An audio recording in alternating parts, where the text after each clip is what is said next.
और हालात ये हैं कि अल जजीरा पे पाबंदी लगा दी पाकिस्तान ने। इससे पहले पता है किसने लगाई थी? इसराइल ने। पाकिस्तान में और इसराइल में कुछ चीजों की मुमासलत होती जा रही है।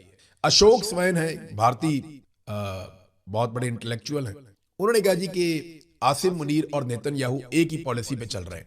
नेतन्याहू ने अल जजीरा पे पाबंदी लगाई, आसिम मुनीर ने भी अल जजीरा पे पाबंदी लगा दी।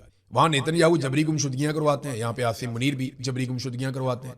वहां पे नेतन्याहू ने जो इंसानी इमदाद है फलस्तीनी शहरियों की वो बंद की हुई है।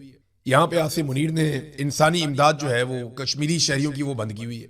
तो दोनों एक ही तरह की कार्रवाई कर रहे हैं। आप बड़ी मुमासलत है दोनों के अंदर, दोनों जबर के साथ मुसल्लत हैं, दोनों जुल्म का रास्ता इख्तियार कर रहे हैं, दोनों ने हथियार उठाए हुए। हाँ, लेकिन एक मजे की बात यह है कि नेतन्याहू कम से कम अपने लोगों के साथ वफादार है, अपनी अदालत को जवाब दे। लेकिन आसिम मुनीर के पास इस्तिस्ना भी है और वो अपने लोगों के सामने अपने आप को जवाब दे नहीं समझते। यानी उन्होंने यहाँ पे कोई और सहूलत ली हुई है। नेतन्याहू ने यूनिफॉर्म नहीं पहना हुआ, लेकिन आसिम मुनीर साहब ने यूनिफॉर्म पहना हुआ है। तो ये तो फर्क है। अब नाज़रीन एक चीज और है, वो ये है कि आसिफ अली जरदारी ने जजों की समरी रोकी हुई है। जजों के नाम फाइनल करके तैनातियों की समरियां जो हैं वो आसिफ अली जरदारी सदर पाकिस्तान को भेज दी गई कि जनाब इनका आप नोटिफिकेशन जारी करें, ये सारे जजेस हैं। लेकिन पता चला कि जरदारी साहब को तो एतराज है, उनके अपने बंदे शामिल ही नहीं किए गए, तो उन्होंने वो समरी रोकी हुई है। अब ये एक नया बहरान पैदा हो गया।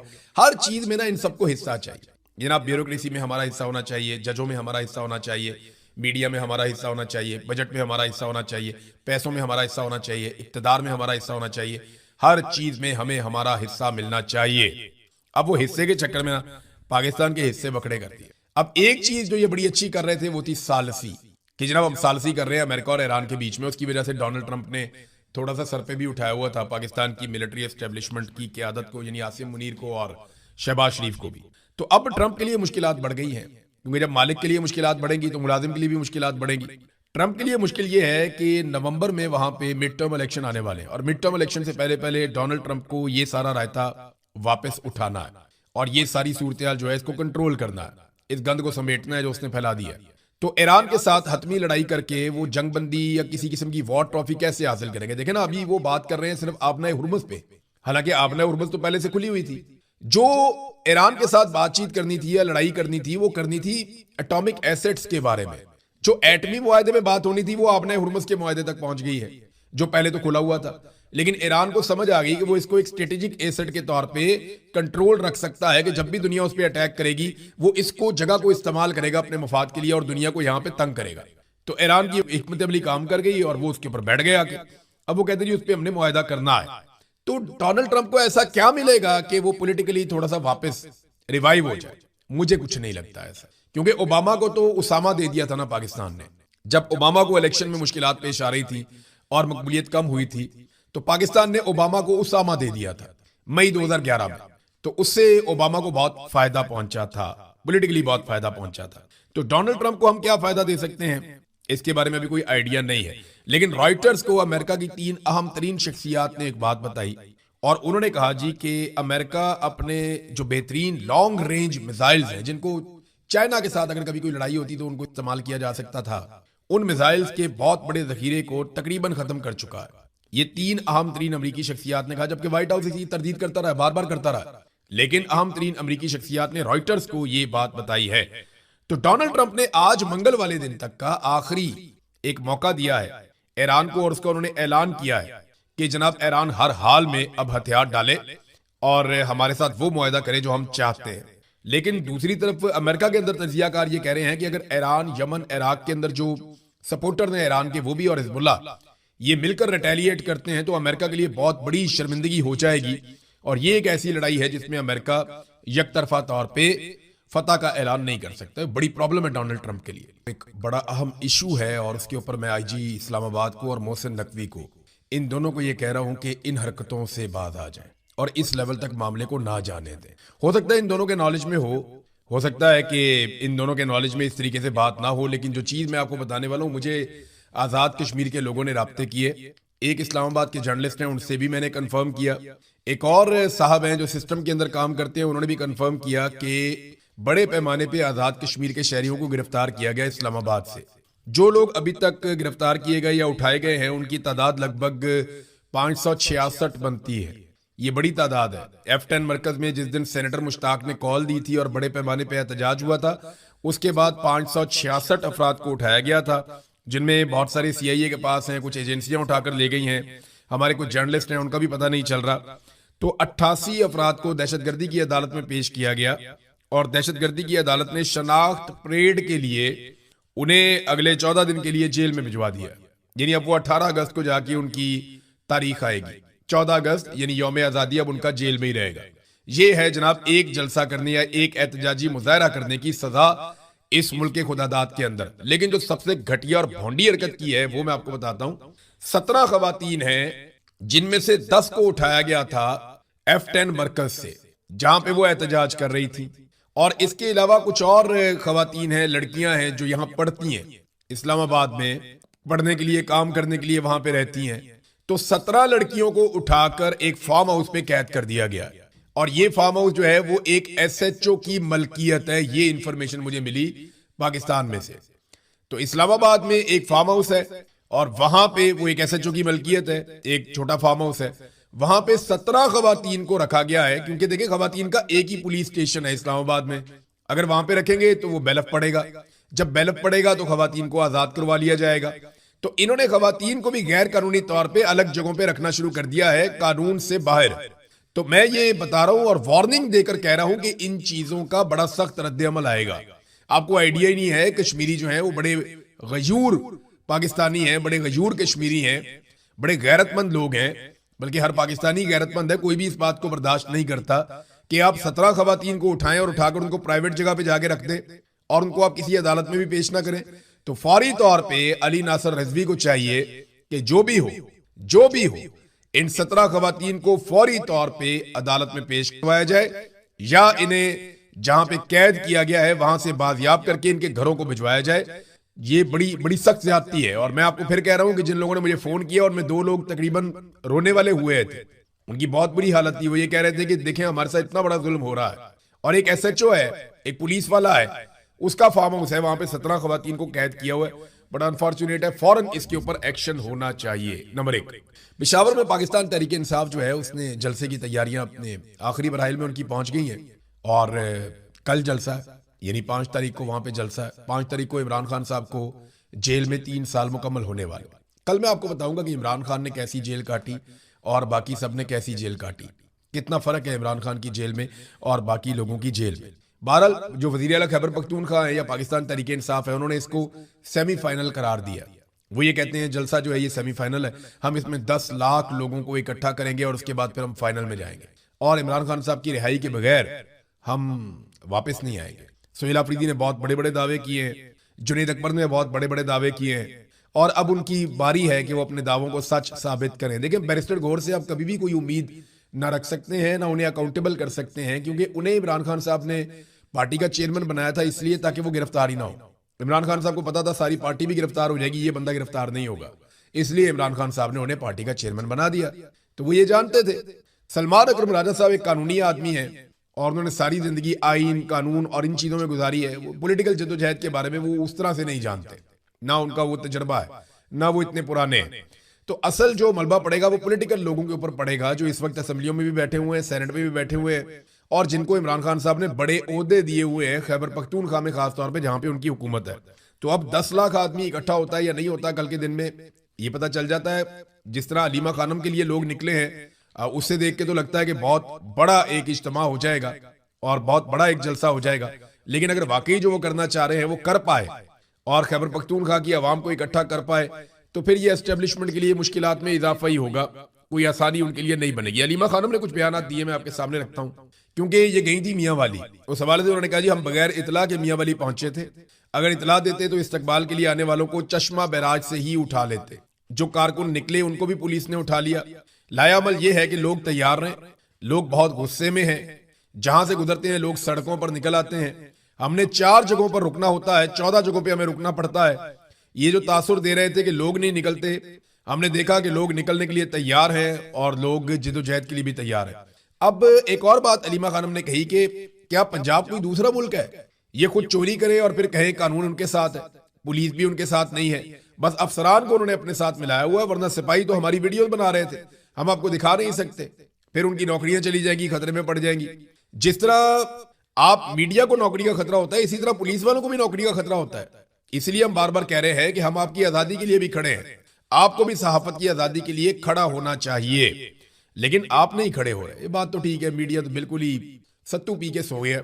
मीडिया के अंदर एक जान हुआ करती थी एक दौर में, लेकिन अब बिल्कुल ही एक बेजान जिस्म की तरह पड़ा है। नॉर्मली जो मीडिया में पुराने लोग थे उनके ताल्लुकात पीएमएलएन से या पीपल्स पार्टी से थे, यही दो पॉलिटिकल पार्टीज होती थी, तो ज्यादातर लोग तो इन दोनों ने काबू कर दिए।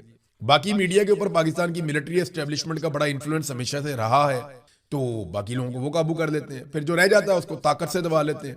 लेकिन जो नया मीडिया है ना, जिसको आप सोशल या डिजिटल मीडिया कहते हैं, या नौजवान जो पाकिस्तान की मीडिया में है गुज़िश्ता 5-10 साल में, वो कहीं ना कहीं आवाज उठाते हैं, जोर लगाते हैं, कोशिश करते हैं, फिर गिरफ्तार होते हैं, फिर छूटते हैं, फिर कोशिश करते हैं, फिर गिरफ्तार होते हैं।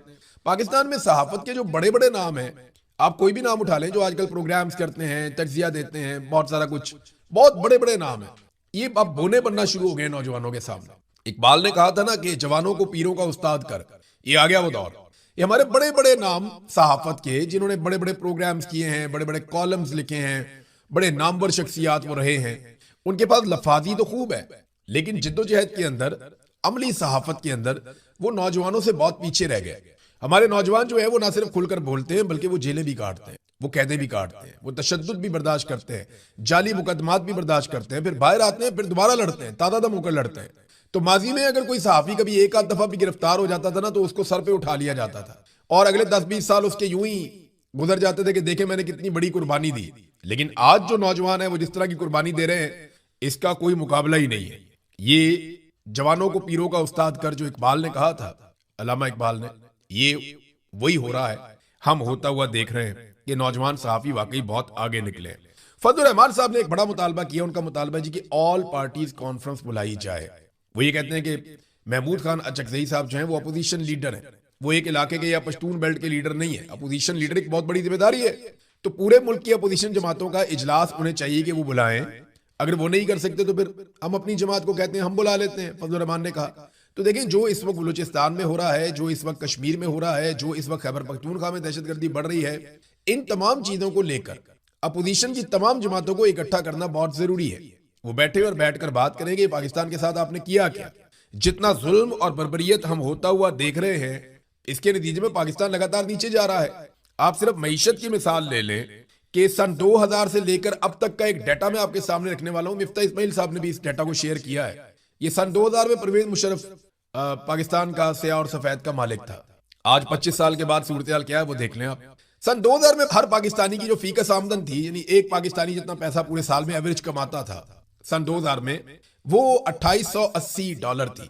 उस वक्त भारत के अंदर जो है वो 2010 यानी पाकिस्तान से बहुत कम, बांग्लादेश के अंदर 1628 यानी उससे भी बहुत ज्यादा कम, और ये पाकिस्तान के अंदर पाकिस्तानी जो है वो भारतीय शहरियों से और बांग्लादेशी शहरियों से ज्यादा पैसा बनाते थे। 2880 का मुकाबला 210 और 1620।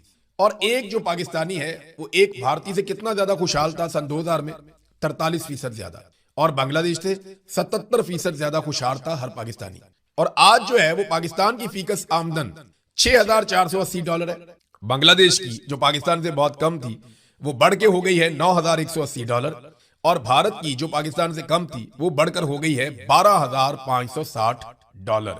पहले पाकिस्तान की फीकस आमदन इनसे डबल हुआ करती थी, और आज इनकी फीकस आमदन पाकिस्तान से डबल है। यानी पहले हर पाकिस्तानी ज्यादा पैसा बनाता था भारत और बांग्लादेश के मुकाबले में, और आज हर बांग्लादेश का शहरी या भारत का शहरी पाकिस्तानी शहरियों से ज्यादा पैसे बनाता है। और खुशहाली वाले इंडेक्स में अगर आप देखें तो पहले पाकिस्तानी बांग्लादेशियों से जो है वो 77% और भारतीयों से 43% ज्यादा खुशहाल थे, और आज जो हर भारतीय है वो पाकिस्तानी से 94% ज्यादा खुशहाल है, जबकि हर बांग्लादेशी जो है वो पाकिस्तानी से 42% ज्यादा खुशहाल है। 26 साल के अंदर हमने ये गंद मारा पाकिस्तान, ये किया पाकिस्तान के साथ। इसमें जनाब हुकूमतें आई हैं, एक तो परवेज मुशर्रफ की हुकूमत थी, फिर नवाज शरीफ की एक पंजाब में हुकूमत आ गई और पीपल्स पार्टी को 5 साल मिले, फिर नून लीग को 5 साल मिले, फिर पीटीआई को 3 साल मिले, और उसके बाद से लेकर अब तक 5 साल से दोबारा नून लीग विराजमान है। यानी इसमें आप ये देख लें कि 8 साल आप मुशर्रफ के डाल लें, और 10 साल आप नून लीग के डाल लें, और लगभग 10 साल ही आप पीपल्स पार्टी के डाल लें क्योंकि इन्होंने मिलकर इक्तदार के मजे लिए हैं, और 3 साल आप पीटीआई के डाल लें। तो जिम्मेदार तो फिर यही रवायती पॉलिटिकल पार्टी हुई ना। देखें, मोहसिन नकवी के स्टेटमेंट के हक में जो वसीम अख्तर हैं एमकेएम के, वो भी आ गया। यानी एमकेएम के लोगों ने कहा जनाब हम तो बहुत पहले से कह रहे हैं कि पाकिस्तान का सिस्टम कोलैप्स कर गया है और ये कोलैप्स ही है, हम 25 साल से आपको ये बता रहे हैं। नून लीग और पीपल्स पार्टी करप्ट जमाते हैं और पाकिस्तान बहुत पहले कोलैप्स कर गया था। तो ये वसीम अख्तर ने मोहसिन नकवी की बात की जो है वो तस्दीक की। यानी एमकेएम कम से कम, क्योंकि फौज की जमात है, वो जाकर खड़ी हो गई मोहसिन नकवी के साथ। और वैसे भी बिलावल ने टिक टॉक वो भी सुना दिया कि जनाब टिकटॉक करके आपकी हुकूमत अब खत्म होने जा रही है और आप अब उल्टी गिनती शुरू करें। हालांकि ये टिकटॉक सिर्फ जूते पॉलिश करते हैं। एक दफा टिकटॉक होती है एक पॉलिश, एक दफा फिर टिकटॉक होती है एक और पॉलिश। तो ये बिलावल हो या मरियम हो, ये जूते ही पॉलिश करते रहे हैं, आइंदा भी ऐसा लगता है जूते ही पॉलिश करेंगे। तो क्योंकि हम मईशत की बात कर रहे थे तो मैं आपको ये बता देता हूं कि पाकिस्तान ने गुज़िश्ता 4 सालों में दुगने कर्जे कर लिए। जितना कर्जा पाकिस्तान बनने के बाद से अब तक लिया गया, गुज़िश्ता 4 सालों में आसिम मुनीर के दौर में उतना ही कर्जा दोबारा ले लिया गया। तो कर्जे दुगने हो गए। टैक्सेस जो है वो भी दुगने कर लिए गए। 4 साल में इतने टैक्सेस लिए गए अवाम से कि आपने रेवेन्यू इकट्ठा कर करके टैक्सेस आपने दुगने कर लिए। महंगाई भी आपने दुगनी कर दी। तरक्याती मंसूबे आपने, अच्छा जो पैसा आप इतना कमाते हैं, बहुत सारे आप टैक्सेस लेते हैं, बहुत सारे आप कर्जे लेते हैं, ये पैसा आप खर्च कहाँ करते हैं? कहाँ खर्च करना होता है? आप पाकिस्तान में तरक्याती मंसूबे लाएंगे, अवाम को सहूलियत देंगे, सब्सिडीज देंगे, यही है ना। सब्सिडीज भी खत्म कर दी और तरक्याती मंसूबे भी निहायत महदूद करके तकरीबन खत्म कर दिए। अब मुल्क में तरक्याती मंसूबे भी नहीं चल रहे, अवाम को सब्सिडीज भी नहीं दी जा रही, कर्जे दुगने हो गए हैं, टैक्सेस दुगने हो गए हैं, तो पैसा जा कहाँ रहा है? इसका जवाब कोई नहीं देता। गुर्बत और बेरोजगारी पाकिस्तान में रिकॉर्ड बढ़ चुकी है। और ये सारा कुछ मैं नहीं कह रहा, सरकारी आदादो शुमार आपको बता रहे हैं। तो सवाल ये होना चाहिए कि ये जो पैसा आप इकट्ठा कर रहे हैं, बेशुमार पैसा, अरबों डॉलर, ये जा कहां रहा है? इसे खर्च कौन कर रहा है और ये किसकी जेब में जा रहा है? ये कहां गायब होता जा रहा है? कौन सा ऐसा गड़ा है जिसमें ये पैसा गिर रहा है और पता नहीं चल रहा? क्योंकि पाकिस्तान में तो कुछ भी नहीं बन रहा। हमें तो इसका क्या, मैं आपके सामने पूरी पिक्चर रख देता हूं कि अब होना क्या है और ये हुकूमत कर क्या सकती है। लेकिन इससे पहले मैं आपको एक स्टेटमेंट बताता हूं जो फील्ड मार्शल आसिम मुनीर कई जगह पे ये स्टेटमेंट दे चुके हैं। और ये जो स्टेटमेंट है इसके बारे में फखरुर रहमान साहब जर्नलिस्ट हैं, उन्होंने बाकायदा एक इंटरव्यू दिया सियासत.pk को और उसमें उन्होंने बताया जी एक जगह पे नहीं कई जगह पे मुख्तलिफ मकामात पर पाकिस्तान के फील्ड मार्शल आसिम मुनीर ये बात कर चुके हैं कि जब तक मैं फील्ड मार्शल हूं इमरान खान रिहा नहीं हो सकता। और ये बात ठीक है। आसिम मुनीर साहब को खतरा है कि अगर इमरान खान बाहर आएगा तो पब्लिक के अंदर इतनी ज्यादा मकबूलियत है कि वो एक ऐसी तहरीक खड़ी कर सकते हैं जिससे फील्ड मार्शल आसिम मुनीर और उनके बनाए हुए पूरे के पूरे निजाम को खतरा हो जाएगा, फिर उनके अपने लिए खतरात बढ़ जाएंगे।